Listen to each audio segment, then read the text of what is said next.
Oh, wait, it's counting down. Here we go.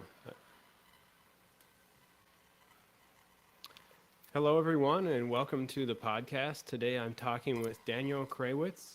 And I love having Daniel on the show because he takes a very broad philosophical perspective to things. He also reads widely. For example, a while back we were chatting online and he was reading the Malleus Maleficarum, I believe it's called. And so he reads a lot of different books, a lot of different things, and he has a lot of interesting ideas. And so, Daniel, I appreciate you taking the time out to call and share some of your thoughts about Bitcoin with me. Okay, well, thanks. Well, yeah, it's a lot easier if I get help. So thank you for inviting me. Um, so today, well, we did some previous sessions on Austrian economics, but today I want to talk about some things that I would have talked about first if I had known about them. But I learned some new things since we last talked. And what I've learned about is why it's so hard to talk to people about economics. So, uh, so I mean, I think economics is very beneficial, and it's something that everybody can understand. It's not really that difficult of a subject, but when when you're trying to talk about it with people, uh, they have psychological problems. So I don't think that there's a problem with being able to understand the material. I think that there's some kind of psychological problem with it. So what I've learned is um, why people struggle to engage with economics, or at least I've learned a good theory on it. So I've got a little presentation here that I'm going to start with. Let's see.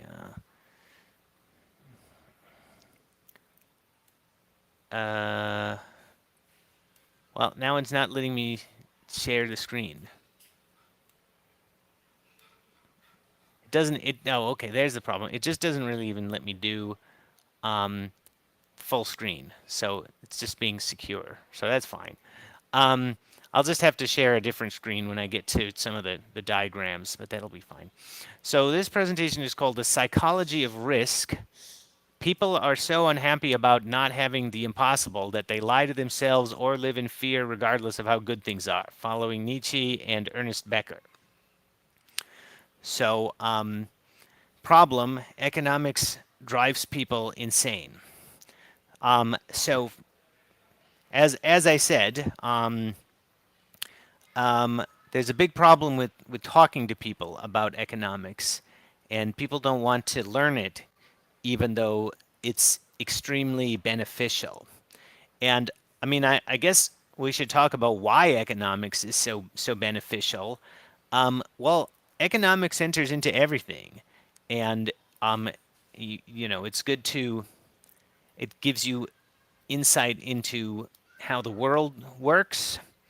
I mean, you need more than just economics to understand, what's going on with the economy. But if you don't have economics, then I don't think you can understand it at all. But it also enters into um, all of your interactions, I think, um, because every person is interacting with the whole economy, and um, so I mean, economics is really just about finding the optimal strategy. It's like the theoretical part of that. So that's why you need more in order to actually find the optimal strategy. But you can't really. I mean, you without the theory, it's hard to get anywhere on it. So it's just it's just really good. I mean, to me, it feels like uh, it's like Daniel, it's I like think we were seeing the coat. What? we were chatting at one point, and I feel like what you were trying to tell me is that it's people want to have their cake and eat it too. Is that part of the problem that you're trying to describe? That people don't like to talk about Yeah, trade-offs. well, sort of. I mean, well, what they want is something impossible. So I haven't talked about what it is yet. Um, but what happens with people is they get emotional, or they they project bad motives onto you, or attribute very silly ideas instead of what you're really saying. Like they don't try to genuinely understand what you're saying, and they also believe craziness, like Marxism or MMT, and MMT is modern monetary theory. So both of those things are just crazy, and they are well. I mean, they have some economics in them, but I think that if you understand the Austrian school, it's pretty easy to see what's wrong with any of the other schools, and they all kind of fit into this this theory that I'm going to explain. But well, anyway, so here's what I learned that that opened my mind to something. So this is a theory that follows Nietzsche and Ernest Becker. So Nietzsche had a theory about self-deception, and he said that people are afraid of chaos and they invent imaginary eternal worlds to tell themselves that not all good things must come to an end. And that's kind of the problem with chaos, is that it means that everything is unstable. So if there's chaos, then eventually anything is going to fall apart. And people don't like that idea, and they they want to tell themselves they want to eliminate chaos. So people are motivated to deceive themselves, so that they can believe that chaos has been put at bay. And Becker basically took Nietzsche's theory, and he kind of applied it to people in general, because he was a therapist. So he talked about his patients, whereas Nietzsche was talking about some special cases like philosophers. Becker was kind of talking about everybody. So that's how he improved on Nietzsche. But I think he also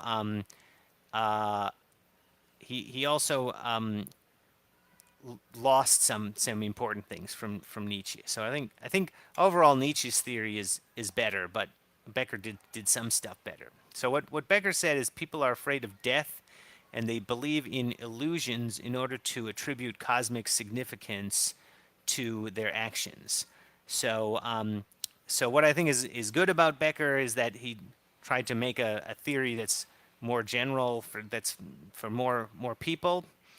But I think it's not necessary to make everything about death. And I think Nietzsche's formulation to say that it's about chaos is better. And so I think Becker was influenced by Freud, and Freud likes to say everything complex in people is really about some kind of like fundamental drive in childhood. So Becker is like all fears are about death, really. But I think if you look at Becker's descriptions of death, he's not talking about old age. He's talking about chaos. He's talking about like random events that could kill you tomorrow. And he says that's what people are most afraid of. And that kind of makes sense, because if you could know that you were going to die of old age, then you could plan ahead. You could plan for it, and then then death wouldn't really interfere very much with you having a meaningful life because you could make sure to complete everything before then. But the problem with death that happens randomly is that it interrupts whatever you're doing, and it it prevents your actions from being meaningful Right. because you didn't Right. finish them. So so what um, so I think that this makes a lot of sense, and it explains a lot about why why people don't like economics. Because usually in economics we have to talk about randomness, and what we're talking about like big groups of people who just do all kinds of different things. And if you're well, let's let's continue with this because I think the one-dimensional random walk is a good example to clarify what I've just been talking about. So a random walk is a mathematical idea that involves probability, and the way it works is you start at 0 and then you go up or down 1 with probability p. So there's different kinds of random walks depending on what the probability is. So, but there is a proof which says that regardless of probability p, the random walk will cross 0 an infinite number of times. And so, if you're you can think of the random walk as being a model for life, and the randomness is like chaos. And so what this theorem is saying is that so let's say that going below 0 is when you die. What this says is as long as there's any randomness whatsoever, eventually you die because eventually the random walk goes below 0. And that's even if like the probability, you could say the probability is 1,000 to 1 that you will go up instead of down. But you still eventually will go down and cross 0. And it's kind of easy to see why that is if you think about it. And the reason is that there's just always some probability that you will get enough bad rolls in a row to get down to 0, no matter how far away you are. And there's always some probability of that, so eventually it happens. And that's not really a proof because you could say like the the probability of failure goes down, approaches 0 faster than you go up for some probability. But it doesn't really. It turns out it doesn't work that way. So I think that what what this means is that people are afraid of small risks, or I should say like this clarifies the idea. So one thing that's kind of weird about these theories about people's fear of chaos is we could be talking about very unlikely things, like Becker talks about getting struck by lightning or something like that, like things that probably aren't going to happen, at least not anytime. They're probably not going to happen tomorrow, but what seems to make people afraid, according to him, is is the fact that it could happen. So I think this kind of makes sense because what the if you take tiny risks for a long enough time, eventually they kill you. So a fear of a tiny risk is really a fear about inevitability. And so that's kind of what what both Nietzsche and Becker are saying. They say that Nietzsche says that suffering and misfortune is inevitable, and Becker says that death is inevitable, and these are the things that make people afraid. But the way that Becker talks about death is he talks about it as if it's like chaos, and so because small risks taken over time make make suffering and misfortune inevitable, people are afraid of them and they want to eliminate tiny risks and make them zero. So people are people are people are afraid of the idea that they cannot eliminate tiny risks to make them zero. And I think that's the purport of the theory. And so another thing that seems to affect people. So, well, let's go back to economics. So, in economics, we usually say that the free market is better, and we like capitalism, and the reason it works is because of randomness, because everybody benefits from the creativity of everybody else, and people can try all kinds of crazy things that probably won't work. But what happens is the ideas that that don't fit in with everybody else die out.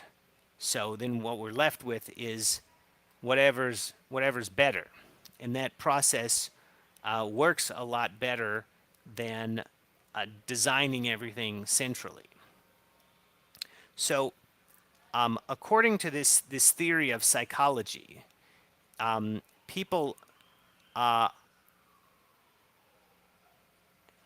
people have trouble engaging with the idea that randomness is good. And so when you talk about, so because if things are random, that means something bad could happen, right? And if you wait long enough, eventually something really bad will happen, or eventually something bad will definitely happen. That's Right. kind of why people don't like it. And so when we're saying that randomness is good, then people struggle with that idea emotionally. That's the theory. Hmm. And I would say that this seems to explain my experience talking to people about economics. And so so I really think it makes a lot of sense. So Nietzsche said that people go through phases, and they start out in dogmatism, which means that they think they have some definite answers from somewhere, and this is usually like a received wisdom from people in power. But dogmatism really just means that you think you have absolute certainty. So then, when they realize that they can't have absolute certainty, then they go into nihilism. And nihilism is saying that nothing is good, or that there is no meaning. So once people engage with the idea that they can't have absolute certainty, they don't know how to replace that with something that is not certain. They don't know how to replace that with uncertain things. So they become nihilists because they think they don't have anything. And that's not well, that's not the original meaning of nihilism, but that's how Nietzsche used it. So then Nietzsche says you overcome nihilism when when and you can start to find meaning in life again when you learn to you learn to embrace suffering. So that doesn't mean that you suffer forever, but it just means that there's going to be good times as well as bad. And if you can accept that, then you can start thinking about like what what's my best option. You know what I mean? So Right, Becker right, said that real heroes. Well, so Becker said that people try to tell themselves that they're heroes. That has to do with giving their actions cosmic significance. But he said the real heroes accept the truth that human life is insignificant to the universe with resignation. So I think that, well, I mean, I think that Becker didn't really have a very clear idea of overcoming nihilism. To me, it seems like he had dogmatism and nihilism, and his real hero was someone who was resigned. So hmm. you live Like live with your disappointment. And like a sorry, did Schopenhauer you have a type, question? like a Yeah, exactly. Yeah, he's yeah. I have Schopenhauer later. Yeah, so I think Becker was more like a Schopenhauer guy. Yeah. So some people never get out of nihilism. I mean, to me, like it sounds like Becker's patients did get better. So it's not like they all just uh, confronted death and then became really depressed for the rest of their lives. But to me, a Becker's hero is kind of like someone who denies the will, like Schopenhauer, and he doesn't. To me, he doesn't seem like he has a very good idea about someone who really embraces life. So someone who's really driven to be successful at something, according to Becker, or I think Becker would say that he's in some kind of illusion, and I don't think that he has an idea of someone who who who understands the truth, but who's on some kind of quest anyway. So I think a problem with both Nietzsche and Becker is that they are not Darwinian. They're not Darwinists. Although Nietzsche could be seen as sort of like a proto Darwinist, or someone who kind of thought like Darwin but didn't quite get the idea right. But I think that if I think that if we're Darwinists, we can say that we are on a quest, and it's not because of some metaphysical world. It's not because of some alternate reality, right? It's because that's a natural process, and it's like it's based on what are what is given to us in our instincts, and but well, anyway, so here is summary of the theory. What do people want? They want small risks to be zero, and they want to avoid facing the inevitability of suffering, and they want to say that anybody who likes randomness is malicious, or ignore them. Yeah, I was going to add that. And yeah. that basically explains my experience when I talk to people about economics. So certainly this part I've seen a lot. Now, well, not just me, but like other people who I think are good economists. They either get ignored, or people say that they're evil. And if um,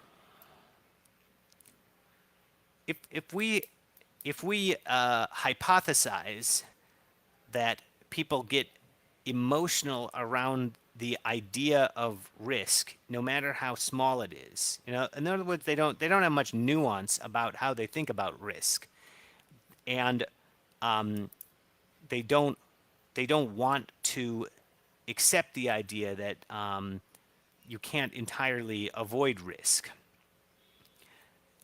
even though, and they can't argue with it. You can't find an argument against that idea. So what they want to do is um, deceive themselves, and the only way they're going to do that, if they're confronted with somebody who's disagreeing with them, is they have to say that person is malicious, or say they're not there, or something. So Nietzsche had another idea that I think we can make some more sense of with this theory. So if you look up Dionysian and Apollonian online, what they say is that the Dionysian is like the irrational, and the Apollonian is the rational. But I think it makes more sense to say that the the Dionysians are they're instinctive, and maybe they don't use rational thought. But I don't know if I would agree that that means they're irrational, because I mean, as long as an animal is in its natural environment, then it's usually going to make pretty good decisions, I think. But not because it thought about all of the consequences. It's because all of the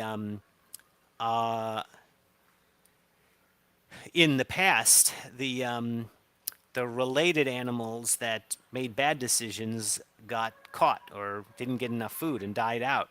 So Right. his ancestors were the ones who had the right instinct, and they were passed on to him because his ancestors survived and the alternatives didn't. So is an instinctive creature really irrational? I mean, I would say that. I mean, if you put the animal outside of its natural environment, then it's going to make bad decisions. But I don't think that saying it's irrational really makes much sense, because it does make good decisions too, and a good decision is rational, even if you didn't even if you didn't think it through all the way. Like if you had some way of making the decision that isn't a rational way of thinking. If it still works, it's still, I don't know. I don't think that's a really good way of describing it.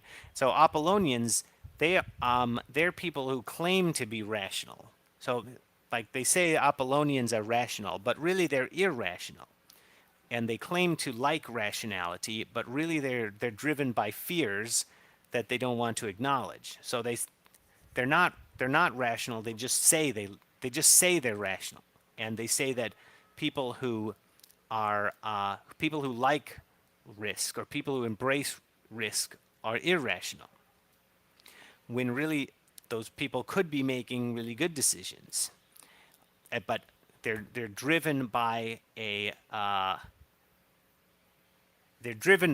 an irrational fear. And so they're people who say that all risk is bad. And Nietzsche said that the Superman was able to balance the Dionysian and Apollonian, and so that, you know the, you might some interpretation would say that the Superman is able to be both rational and irrational, but I would say that it makes more sense to say that his rationality is in tune with the instinct, and he understands that some risks are good and some risks are bad. And it's not like he's a combination of two contradictory things. I would say that his it's I would say that the Nietzschean has real rationality, because he's like someone he's to me he would be like someone like me who would say, like, why would we want some kind of intelligent solution when we could have a really stupid one that works a lot better? You know what I mean? Like, to Yeah. me that's rational, and you're irrational if you don't like that. I mean, assuming I'm right, assuming the stupid solution is better. But Right, right. When you're talking, so I have some.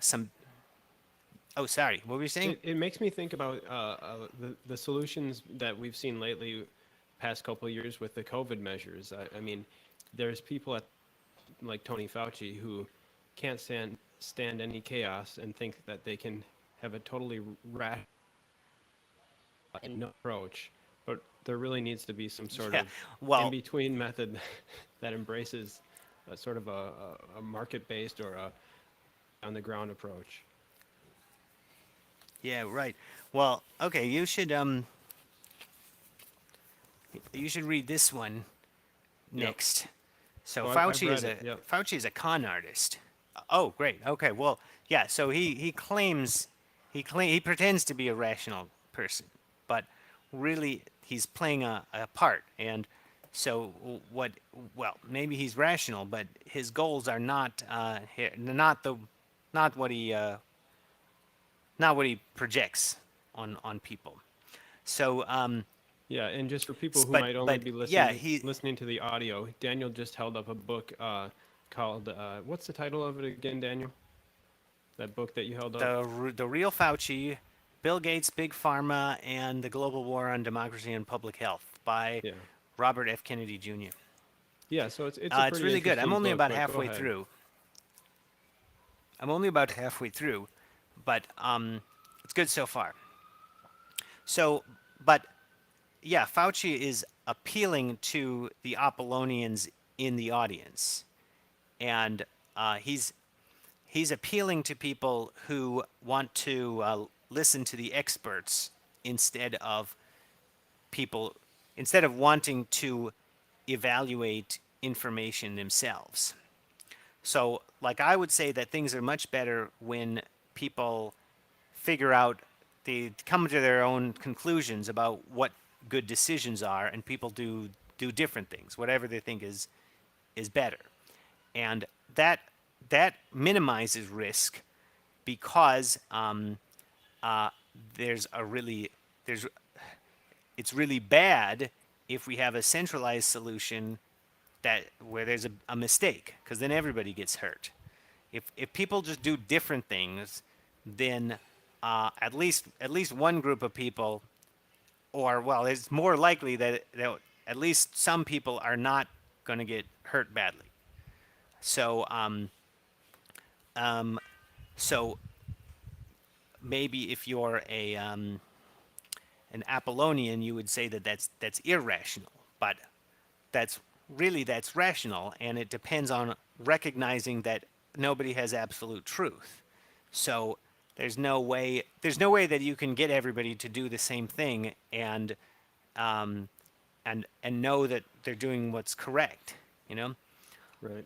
Oh, and let me talk about. Well, let me bring up these diagrams that I have now. Wait a minute. Let me see. Okay. Um, Here we go. So here's a diagram that I made to explain Nietzsche's theory. So according to Nietzsche, what happens is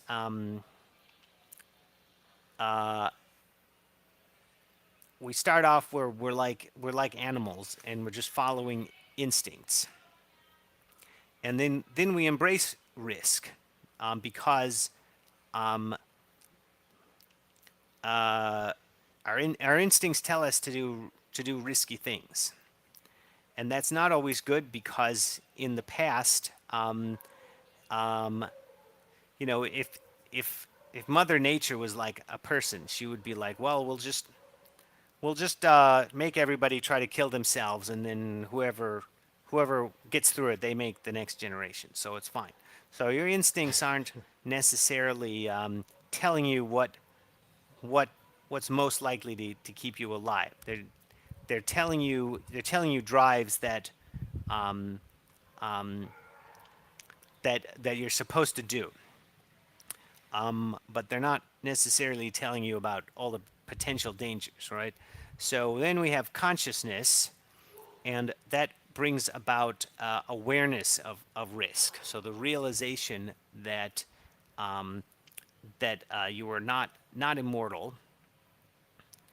So now, then the Apollonians are the ones who believe that all risk is bad, because if there's risk, then you could die tomorrow, and that's like, I know that sounds like a silly thing to say, and that's not what people will say they think if you're talking to them. Like if you ask them to actually explain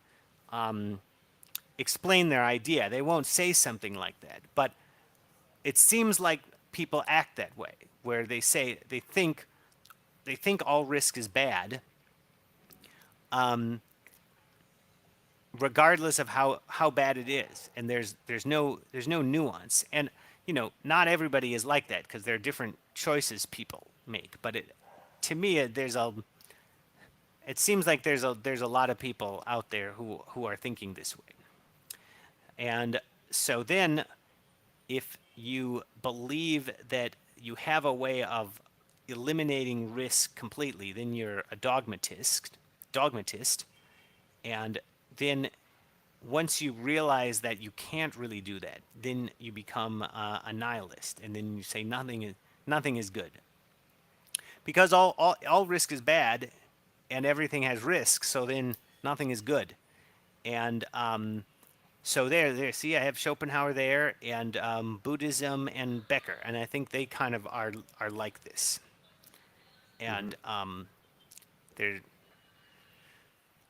so then. But Nietzsche says, if you take another step back and you start saying that some risks are good, then there can be good things. And you just have to understand that risk, the fact that you could fail, or something could kill you, is just not the only it's not the only quality of your decisions that matters. And sometimes increasing your odds of getting killed is the optimal strategy, because at the same time, there's a big potential benefit. And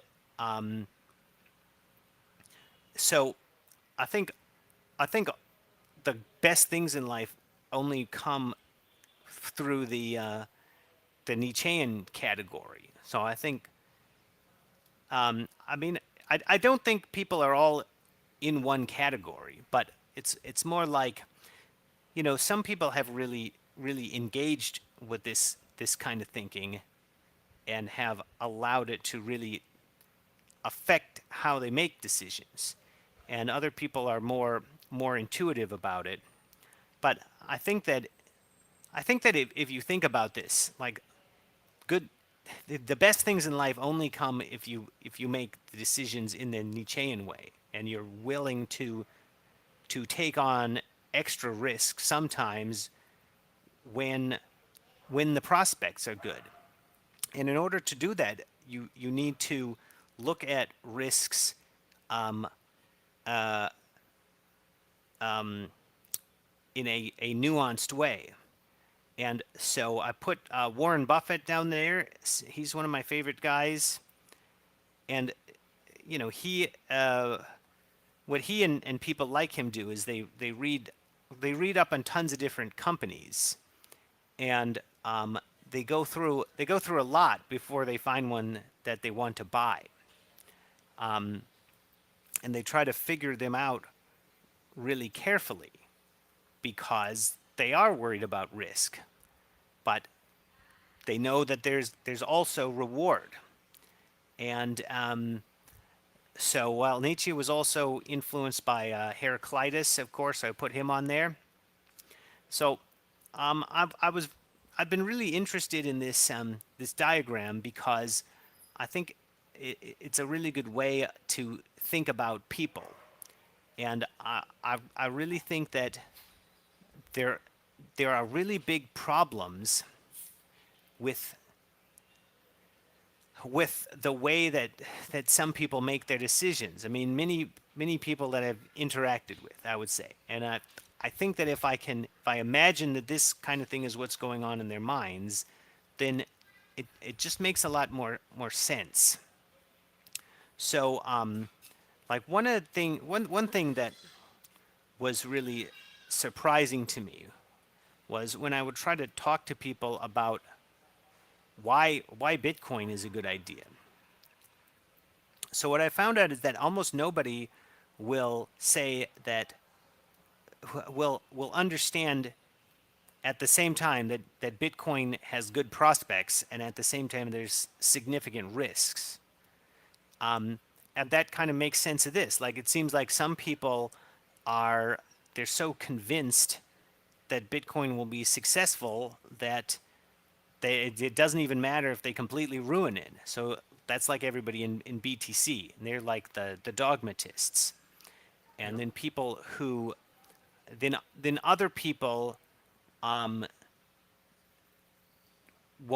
really even try to understand it because they think it's risky, and that's all that matters to them. They're like people who don't want to get into crypto. But yeah, it's been very hard to. Well, so I mean, think about this. If um, like people play the lottery all the time, right? Lots of people buy lottery tickets, and you know based on how those things work that on average you're going to lose. And so to me, Bitcoin is like a lottery, except that on average you would win. So like maybe you would say Bitcoin has a 1% chance of being successful, but if it is successful, then you would more than 100x the money you put into it. So I mean, really, people should like that. Like the people should like a lottery that's positive, even if you lose most of the time at it.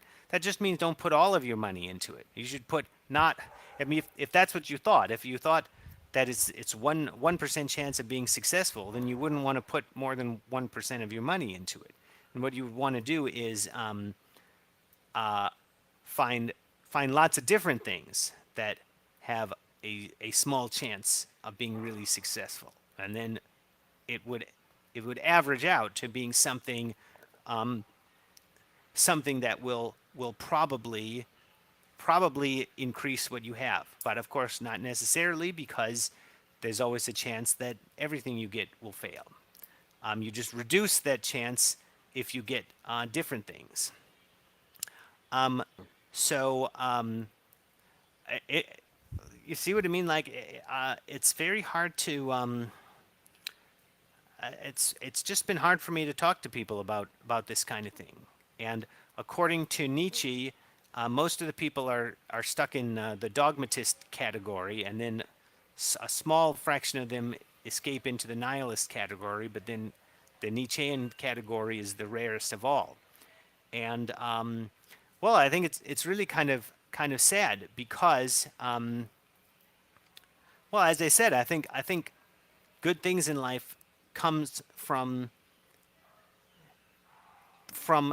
thinking in this nuanced way about risk, Mm-hmm.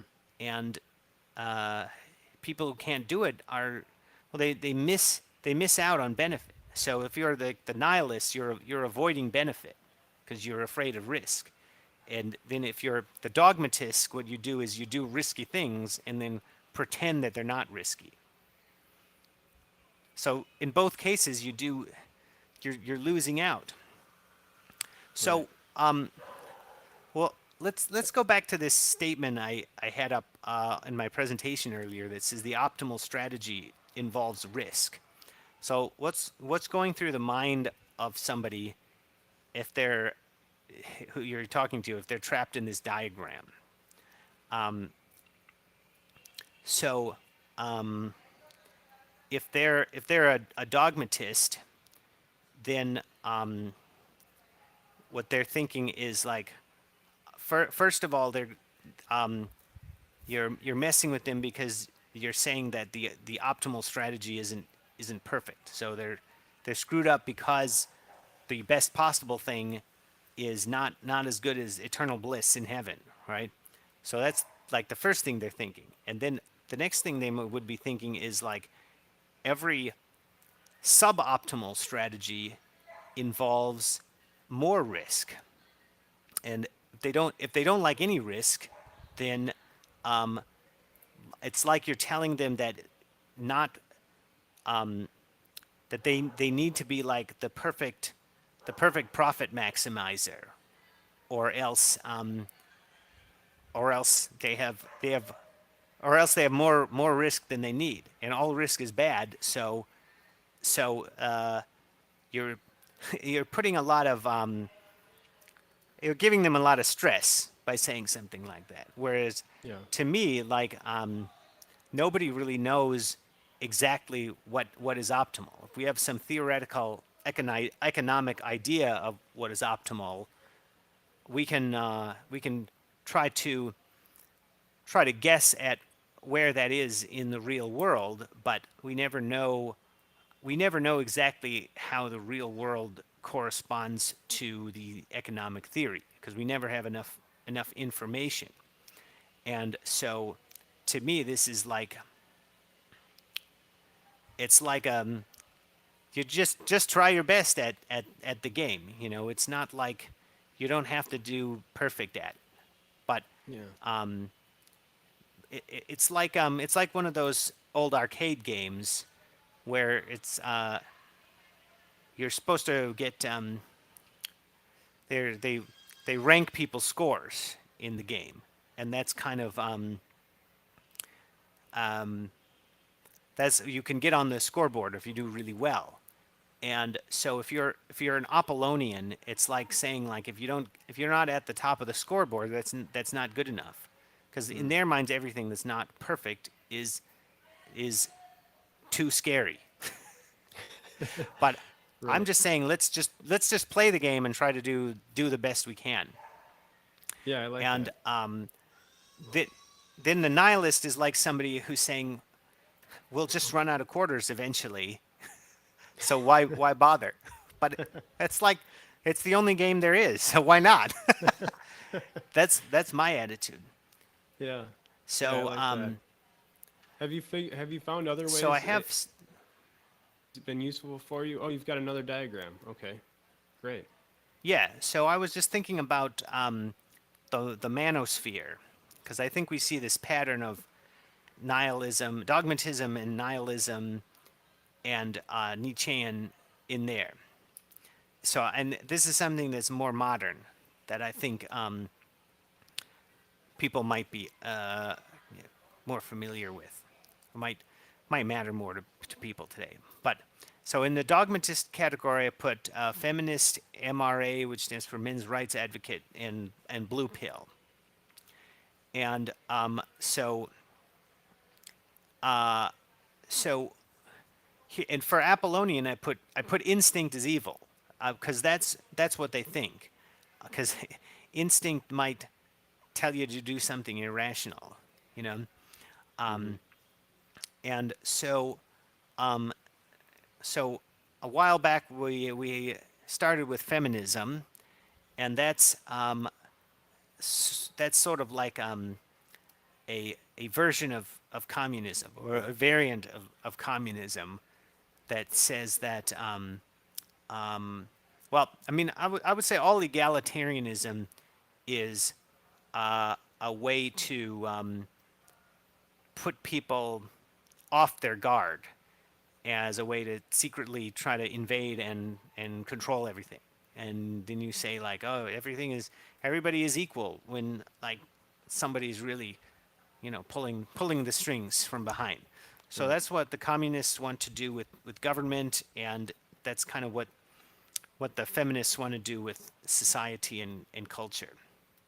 Yep. And and so there's this illusion, and we don't know who really believes the illusion and who understands that it's good for manipulation, and who's just saying it, and doesn't really believe it. But the reason the illusion works is because of it tells people that they can believe something comforting, and it tells them that something that would be uh, would be unhappy as something they don't have to believe. And so and for for for men, it's the idea that women are risky, and they can screw you up in ways that you can't do to them. And that's kind of like well, that's part of what the red pill is, I guess. But well, I mean, Didn't Nietzsche say that woman is the most dangerous plaything of all, or was that Schopenhauer? I don't know. I'll have to look that one up. Yeah. So in the dogmatist category, I also put the men's rights advocates, because they're like the inverse of feminism. So they have understood some things that they've seen through the some kind of illusion, I think, but they've created a new illusion, because and they're kind of like the inverse of feminists, I think. And they are using the same kinds of strategies as the feminists to get what they want. But it's not going to work, because women are always going to be better at whining than men are, or more successful at it. So then the blue pill, that also means believing the illusion, and that's from the Matrix, of course. But actually, I kind of think that's a very strange. I think it's really weird that they use that metaphor, because to me, the red pill is more likely to be the illusion in the Matrix movie, because the Matrix is like Scientology. The Matrix is like a cult, and well, first of all, usually there isn't somebody who's going to give you the absolute truth. There isn't like a person who's the source of truth, as there is in the movie. So I think you would naturally distrust the idea that someone is offering you the truth, and offering you a way out of illusion, because that's what they do in cults all the time. That's what all cults say, is that you're living in an illusion and we're leading you out. So Right. really they're taking you in the opposite direction. So that's Scientology, and that's all of them. So I think the red pill, blue pill thing is pretty funny, because to me, the blue pill is really more. I mean, it's more likely to be accepting reality, and someone who's telling you that you can have superpowers and you're living on a prison planet, and stuff like that. They're more likely to be the cult leader who's leading you into illusion. Although today we do live on a prison planet, so it's not always like that. So then Yeah. in nihilist, I put the MGTOW group, because they're the ones who are like, all all relationships with women are bad because you can't eliminate risk, and so they just don't think it's worthwhile to try to find a girlfriend at all. And so then I put the red pill under Nietzschean, and I just don't really know what category to put there, because MGTOW would say they're red pill, and MRA would say that they're red pill, and really red pill just means facing the truth. So really, you could say that nihilism and Nietzschean are both responses to facing the truth. And nihilism is just the one where you just think that the truth is so bad that you don't want to do anything anymore. But when I say red pill, I'm talking about the guys who started using the term red pill. So that would be like Rollo Tomasi and and those kind of guys.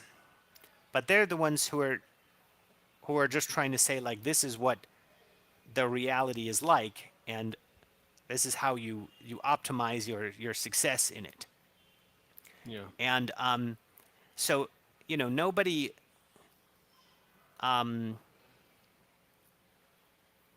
getting a girlfriend has never been risk free at any time in history in any culture ever. So to me, we're not going to solve that problem. So to me, like the Nietzschean approach is the appropriate one. Well, I Yeah. mean, do you want to be the next stage of human evolution or not? You know what I mean? Yeah. There's always there always has to be some kind of obstacle to overcome. Because Well, if there isn't, why would you be the next stage of human evolution? You know what I mean? That's what it's all about. right. Yeah. I think since we're in the manosphere slide category, I've got to read and we're talking about Nietzsche. I've got to read a quote. Uh, Nietzsche said, "The true man wants two things: danger and play. For that reason, he wants woman, just plaything of all." Yeah. So I don't know if Well, that that's if that interesting. fits That's in, pretty. but he seems to be Did you saying that did you say woman the is a true pretty man? to that. Um, the true man. Yeah. What book is that in? Do you know the Uh, source? I'll follow it up. Let me follow that little rabbit hole. No, it doesn't have the This source. I'll I'll I'll find it and we'll put it in the show notes. Yeah. But I Well, do I mean, that's remember kind reading of that at one point. yeah. Well, that's interesting, and that's kind of ambiguous. So it'd be nice to know a little more about the context. But I mean, um, yeah. So I think men do like danger because um, instinctively they know that there has to be some obstacle to overcome in order to get a girlfriend. But the problem with that is that can be manipulated because it's instinct. So you need reason to figure out which problems are worth overcoming. And so right now, like the uh, the blue pill men are like people who um, they're like well, it's like if you're if you're in nature and you're an animal and you just like risk, that's not necessarily gonna kill you because your instincts tell you like what the correct amount is. But then if you get society and technology, people can invent casinos and just present you with whatever they can present you with something that draws in your instincts, but is just designed to take all of your money away. So Yeah. that's kind of like being the blue pill man, because you're denying instincts, and at the same time you can be controlled by them because you're not thinking about them. And Hmm. I guess that would be like if you were the feminist man, because the feminists are the ones who don't think instincts are real, or they say they're not. Um, I don't know what a blue pill man who's not a feminist would say about instincts, but I don't know. I still think he basically fits in that category. Hmm. So I think We can also do Kant. So I've got a Kantian version of this.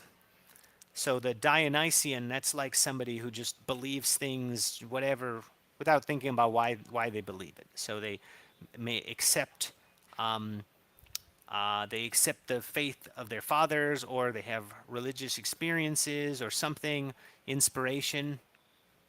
So then we have epistemology, where we realize that our beliefs are not necessarily true. So then now the Apollonian category are ones who think that knowledge equals certainty. And so Kant said that um, before him, epistemology was in a vicious cycle between dogmatism and skepticism. So now skeptics mean knowledge is impossible because there is no absolute certainty. And then the dogmatists are the rationalists and the empiricists, because they're both claiming to have some solid foundation for knowledge, and they just disagree on where it comes from. So then the Kantian answer is transcendental idealism. Excuse me, but I don't want to go into too much detail about what that means, but because it's pretty complicated. But it is a way for us to have knowledge without absolute certainty. That's one thing it's good for, and it points to modern science, I think. So I think that's the right direction. So I guess I should mention that, of course, you could also have a Hegelian version of this, because Hegel always talked about synthesis, or no, thesis, antithesis, and synthesis. But I think Hegel is a con artist, and his theory is just so broad that it just works for anything. So it's actually meaningless, and it's really just a trick to make you think that he knows something, and he'll just keep saying thesis, antithesis, synthesis, as long as you still believe he's a genius. But it's meaningless, and that's what I'm talking about here is a little more specific than that, and a little more useful, because it has to do with a self deception, and how people face that self deception, or choose not to, and also like why do people want to deceive themselves? So I don't think that's in Hegel. Okay. Well, Daniel, So those are my diagrams. oh, I love it. Sorry, I love it. Are there ways that you think about this in your daily life? I know this is, this is very philosophical. This is why I like to talk to you. But what about in your daily life? Are there ways that you try to embrace the middle ground? I don't know if it's the middle ground, but the Nietzschean. yeah. Well, I think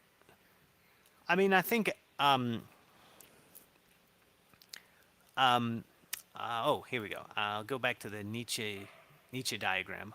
Yeah, so I have Warren Buffett in there, and I think good investors are the best practical philosophers.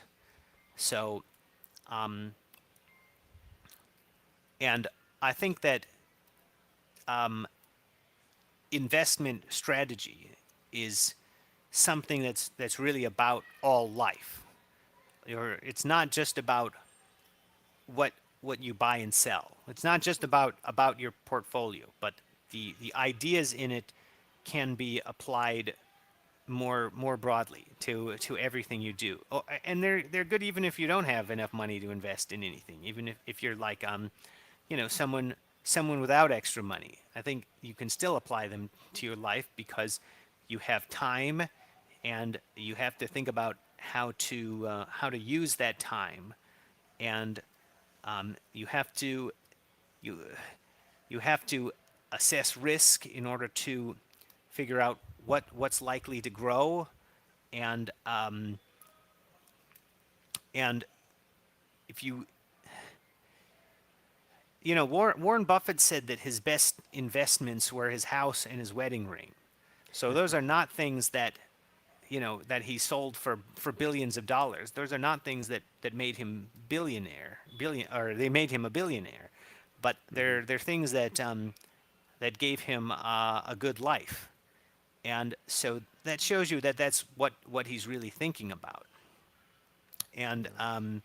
so uh, so I don't know. I don't have anything more specific than that. But I would say that um, I mean I think finding the truth is is really important. I mean, it's really one of the most you save the greatest costs, the greatest cost, the earlier you figure out your mistakes. Yeah. And so if you can if you can figure out how to discern truth efficiently, then all of the ways that you apportion your time and resources are going to be a lot more effective. So I think philosophy and epistemology are really important. They're not just they're not just entertaining ideas. They're things that are they're things that matter a lot.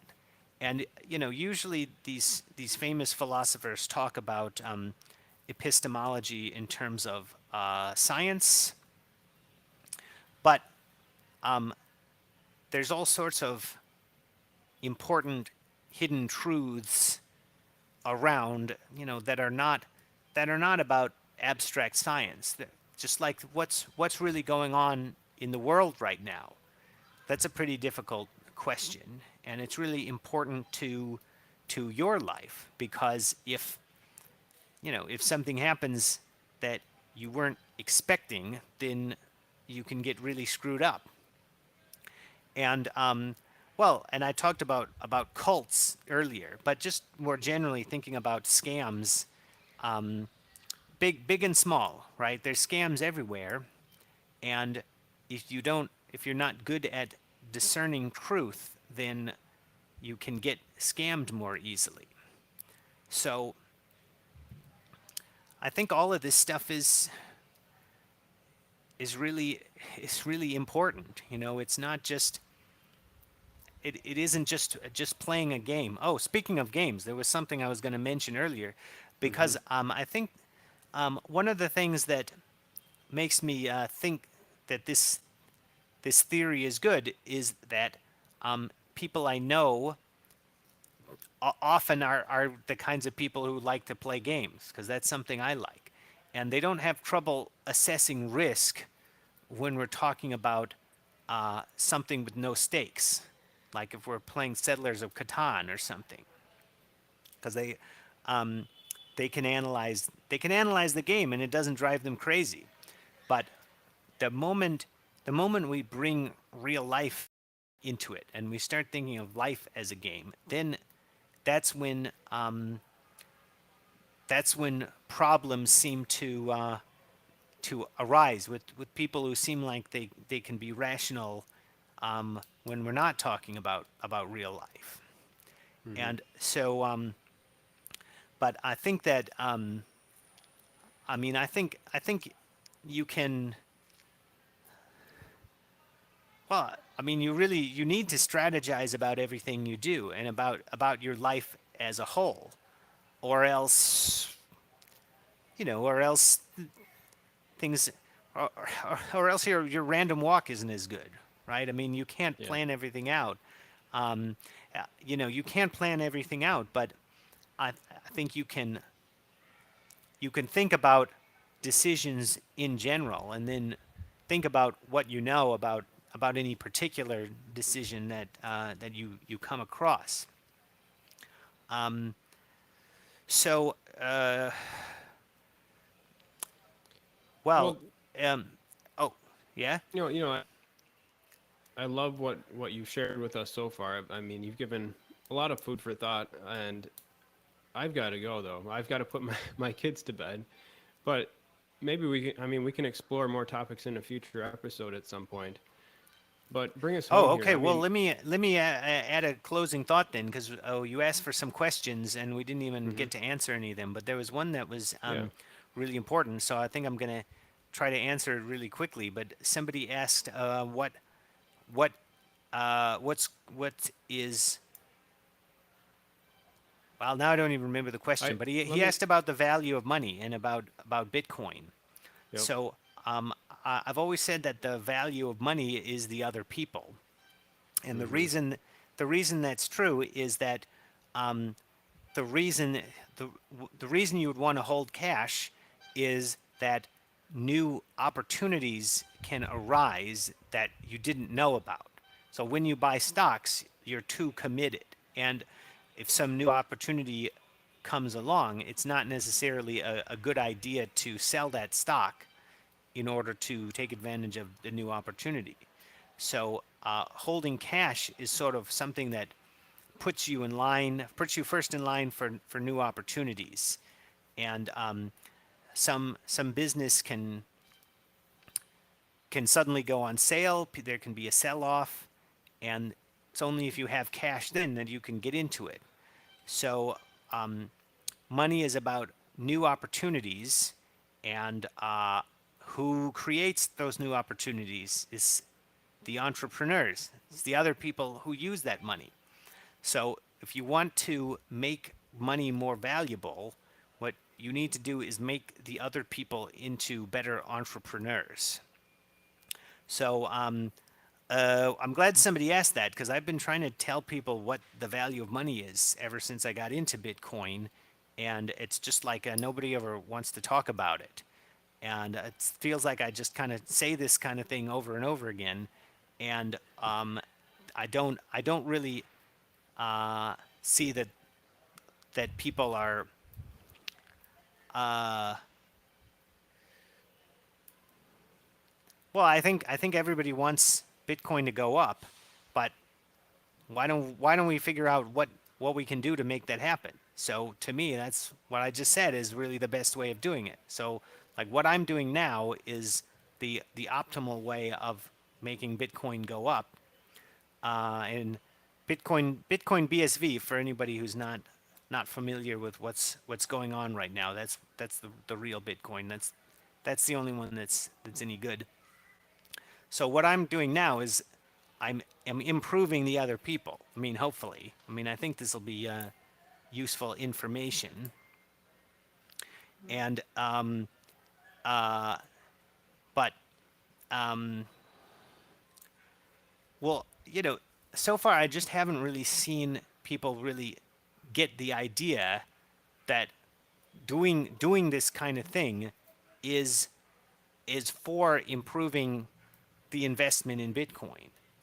You see what I mean? Like it's like I do this and I talk about it, and it seems like people haven't really connected that idea yet, even though that's like the only thing I've been talking about this whole time. Yeah, yeah. It's all about number go up, but from your perspective, it's more about cooperating with the other people. Yes, Would you say that right. I got that right? Yeah. So anyway, yeah. Well, it's about value. I mean, price is a conjecture about value, but if we know what value is, then we can improve. We can make Bitcoin a better buy. We can't. It's a silly idea to try to just make it go up, because that's like that's manipulating sentiment, and that's too risky. We that's a risk we can avoid easily. Yeah, But we can improve value, and then you just wait until other people figure out that value has improved. yeah, yeah. Again, for taking Well, out the anyway, time out of your day. Oh, sorry. Go ahead. Finish your thought. no, I'm just gonna say the same thing. Thank you for inviting me, and great to talk to you again. And yeah, I hope we can continue with economics, and we'll continue where we left off with our last discussion. Awesome. Thanks, Daniel. It's great talking with you tonight. Okay, you too. Bye.